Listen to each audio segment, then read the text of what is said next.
Here are 5 steps you can take to become more confident in your 50s. Number 1, recognize and reinforce the things that make you unique. Focus on being true to yourself. Number 2, know your value in all things. Recognize that your time and your energy is valuable.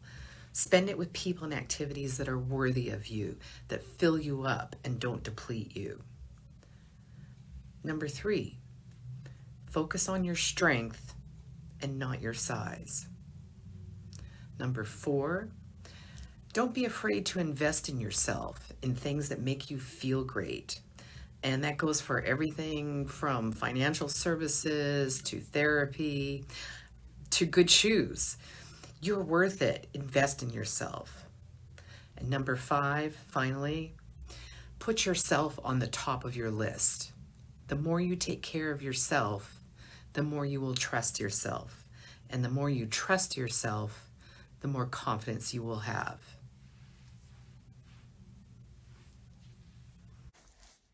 Hello. I want to talk to you today about feeling invisible. Is this something that has happened with you? I know a lot of women around the age of 45, 50, both at work and at home or in social situations, suddenly feel that they're not noticed. And by that, they take it that they're no longer so attractive or that people are not interested in them.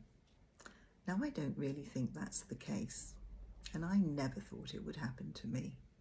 I was the person at school that got in trouble for talking, that was dancing at the back when we should have been playing sports, and was always confident to shout out in a meeting, to be the person in a conference that asked the first question.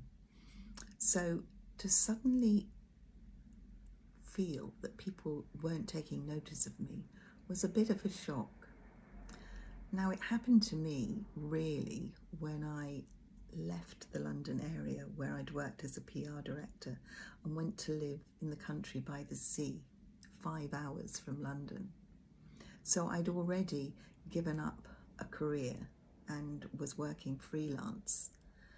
And as we got to know new people, because I wasn't working and my husband wasn't working either, but he joined a sailing club and bought a boat, and so the social life was around them, and they weren't people I'd chosen, I suppose. They were people chosen for me. And I found that I'd be introduced to someone, and a few weeks later I'd see them again, and it was as if they'd never met me. They didn't know who I was, and this was something I was truly not used to. So I kind of began to analyse it, and to be honest, it took me a few months of feeling flipping miserable. And then I realised that those people in general were the same age as me, if not a bit older. I'd always worked with younger people. My friends tended to be a bit younger than me, and I suddenly saw that it's not just women that go through this menopausal midlife crisis, it's men too.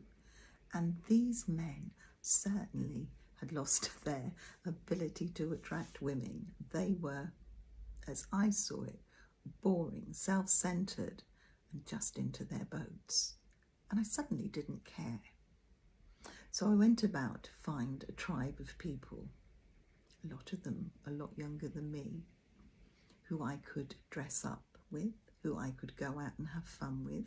I could have the odd bottle of fizz, go out for dinner, sometimes go away for a weekend, but also go on walks and go to the gym, go to exercise classes, have coffee. And suddenly I realised that I was important in those relationships. Just as they were important to me, I was important to them. That's 15 years ago, and I've never felt invisible since. I will always speak up for myself. I will never be the quiet little flower sitting on the side.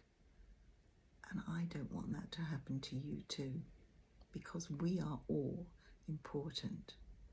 We are all strong women. It doesn't matter how old we are. We are worth. We are worth a lot to ourselves, to our families, to our friends, to everyone. So don't be invisible. Don't feel it. You don't need to. Sending you all a big hug.